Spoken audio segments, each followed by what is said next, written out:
Hey there, TTRPG lovers. I am so excited to flip through Cosmic Corsairs today from Craig Campbell, the designer behind Nerdburger Games. Cosmic Corsairs is all about flying starships, wielding cosmic power, and fighting a brutal regime.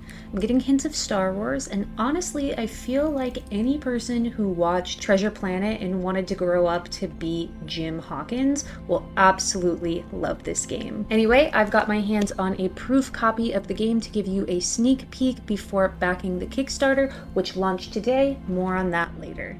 Because now I want to talk about the cover. The cover is absolutely drawing me in with all of this vibrant color, with all of the clashing of the swords, and most importantly, this little tentacle guy with the guns. He is so fun, and I want to be him. The text on the page says, "Fly starships, wield cosmic power, fight a brutal regime," and honestly, I'm getting that through the cover. On the back, I can only assume that these emblems here represent the different factions that are set up throughout the solar system. It also gives you a really nice overview of what to expect. You're going to fight the triarchy, you're going to sail between worlds, and you're going to be armed with a cosmic power that few can understand. So let's go ahead and actually take a peek inside. I'm going to skip ahead to page 8, where you look at the setting and character primer. This game takes place in a single solar system called aetherspace, sometimes shortened to Aether. Aether provides breathable air, transfer of heat, transfer of cosmic energies, which can manifest as special abilities, and allows for faster space travel and causes celestial events to occur more frequently than they might in a normal solar system. I like that. Orbiting the sun are 10 planets, some barren, some uninhabitable, one a complete mystery, and others with various societies. This next page talks about starships, and y'all, I think that we could have a field day with this because aetherspace provides a breathable, warm atmosphere. Starships don't have to feature an entirely closed-off environment, which means that you can have a top deck in your spaceship or an open side or bottom to take in the sights. This is so up my alley. This section doesn't only talk about starships, it also talks about the triarchy, boo, the coalition, and the resistance. For a long story short, it seems like the coalition is trying hard, but not hard enough. The triarchy was a rising star and unfortunately took hold after misinformation, propaganda, and political maneuvering. Ugh.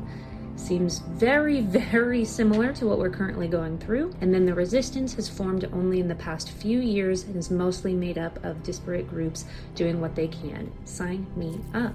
As for character creation on this side, it looks like the setup is fairly similar to other tabletop role-playing games.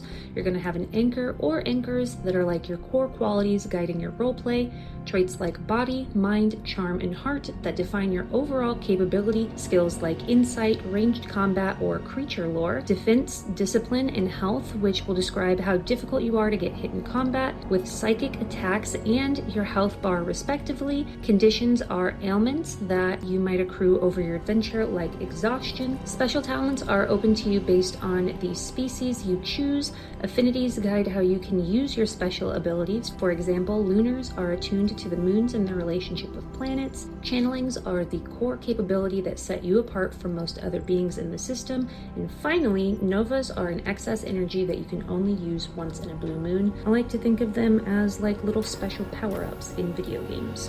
This next section is all about the rules. There are 3 tracks that a game master will take into consideration for rolling. The reroll track, which you guessed it, once filled, will gain a player a reroll. The spirit track that can be used to gain bonuses to dice rolls, and the nova track, which represents how much cosmic energy a player has accumulated so they can use their once in a blue moon attack. For your reroll or nova tracks, you'll clear them to gain a benefit. They start small, but as time goes on and as you progress throughout the game, they're going to get bigger, and it's going to take more effort to gain them. When rolling, you'll call on your pool of 6d10. For success, at least one of your dice must equal or exceed the target number determined by the game master. There are failures and complications that a GM can introduce depending on your roll, and you can also mark spirit if only one of your dice hits on a trait check. If you get 2 or more hits, the GM can grant a boon like learning more information, gaining advantage on the next trait, or anything over here.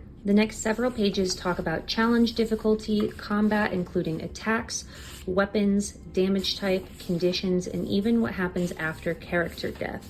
But we're going to go ahead and flip to character creation on page 28. I absolutely love that Session 0 is baked into this game with safety tools, primer, and tying in how the characters know each other. There are 6 character concepts that you can choose from or use as a starting thought to create your own. There's also a long list of possible anchors your characters can use as guidelines for your roleplay. Perhaps your character is charming and confident, or perhaps they're empathetic and reliable. Either way, these will guide their interactions. You'll also get 8 trait points to distribute among your body, mind, charm, and heart to make sure your physical, mental, social, and inner strength is exactly how you'd like it, or at least how you'd like to start out with it. You'll also choose 3 skills that you'll gain advantage with among this particular set, with highlights being creature lore, mechanics, and science. Chapter 4, and actually Chapter 5, I believe, continues building out the character by choosing a species, age, size, and languages. I don't know what this pink-eyed guy is from the cover, but I am so excited to learn more about this little guy because this is who I'm going to play. In picking out of the 8 species, we have the Crivid, a hardy colony creature, the Gartaki, who are passionate soldiers, the Ikrax, who are self-sufficient insectoids, the Orin, who are adaptable builders, the Skrell, who are bird lizard explorers, and finally this guy, we've got the Vetch, who are an amorphous intellectual species. This is so much fun, I love them already. Their skin is capable of changing pigmentation and texture, and they can sprout hair. I don't know if I love that part, but we're gonna find out. They slither about on their tentacles, and of their special talents, I think that the pocket true form is the most fun. You can hide an item up to the size of a tablet or one-handed weapon inside of your body.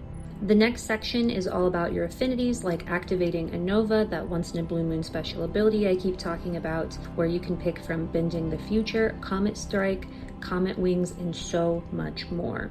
There's also a chapter on building your spaceship, along with things to keep in mind like communications, power, aesthetic, and more. What is really fun though is this aetherspace map. For those folks who like to get crunchy in their games, there is a time travel between planets chart, as well as the rotation of the different planets.